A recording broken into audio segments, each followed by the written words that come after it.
요한이 전한 거룩한 복음입니다. 그때 예수님께서는 티베리아스 호숫가에서 다시 제자들에게 당신 자신을 드러내셨는데 이렇게 드러내셨다. 시몬 베드로와 쌍둥이라고 불리는 토마스, 갈릴레아 카나 출신 나타나엘과 제베데오의 아들들, 그리고 그분의 다른 두 제자가 함께 있었다. 시몬 베드로가 그들에게 나는 고기 잡으러 가네 하고 말하자 그들이 우리도 함께 가겠소 하였다. 그들이 밖으로 나가 배를 탔지만 그날 밤에는 아무것도 잡지 못하였다. 어느덧 아침이 될 무렵 예수님께서 물가에 서 계셨다. 그러나 제자들은 그분이 예수님이신 줄을 알지 못하였다. 예수님께서 그들에게 얘들아 무얼 좀 잡았느냐 하시자 그들이 대답하였다. 못 잡았습니다.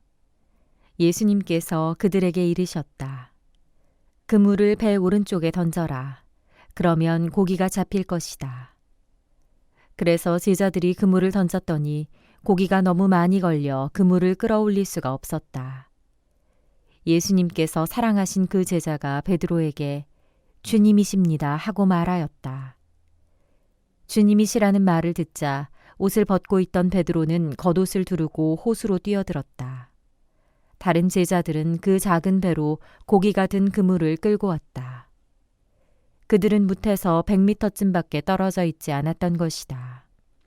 그들이 뭇에 내려서 보니 숯불이 있고 그 위에 물고기가 놓여 있고 빵도 있었다. 예수님께서 그들에게 말씀하셨다. 방금 잡은 고기를 몇 마리 가져오너라. 그러자 시몬 베드로가 배에 올라 그물을 뭇으로 끌어올렸다. 그 안에는 큰 고기가 153마리나 가득 들어 있었다. 고기가 그토록 많은데도 그물이 찢어지지 않았다. 예수님께서 그들에게 와서 아침을 먹어라 하고 말씀하셨다. 제자들 가운데에는 누구십니까 하고 감히 묻는 사람이 없었다. 그분이 주님이시라는 것을 알고 있었기 때문이다. 예수님께서는 다가가셔서 빵을 들어 그들에게 주시고 고기도 그렇게 주셨다. 이렇게 예수님께서는 죽은 이들 가운데에서 되살아나신 뒤에 세 번째로 제자들에게 나타나셨다. 주님의 말씀입니다. 참 예수님, 사목국 교육지원팀 이정민 비호입니다. 요한복음은 부활하신 후에 세 번째로 제자들에게 나타나신 예수님의 모습을 우리에게 전해줍니다. 그 배경은 어부였던 베드로에게 가장 친숙한 곳이라고 할 수 있는 티베리아스 호숫가입니다. 우리가 갈릴레아 호숫가로 잘 알고 있는 곳이죠. 제자들, 베드로를 중심으로 고기를 잡으러 갑니다. 그들은 밤새 고기 잡이를 하지만 아무것도 잡지 못합니다. 제자들이 이런 어려움에 처했을 때 예수님께서 나타나시어 안내해 주십니다.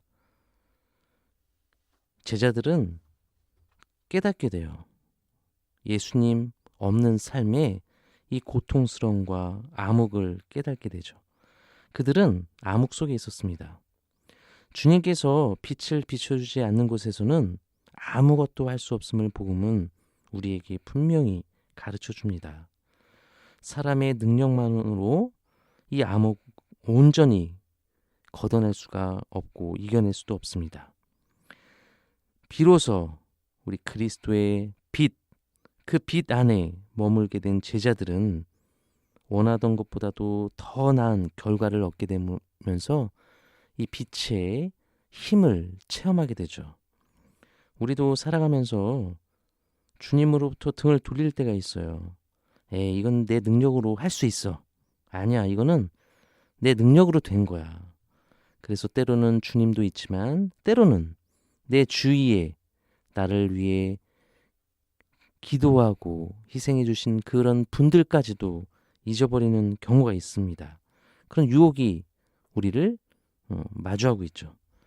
그렇지만 이런 유혹 분명히 우리는 압니다. 우리에게 아무런 것도 가져다 주지 못한다는 것을 제자들의 모습을 통해서 우리도 보게 됩니다. 우리 혼자 잘할 수 있을 것 같았지만 결코 우리는 암흑 속에 머물 수밖에 없죠.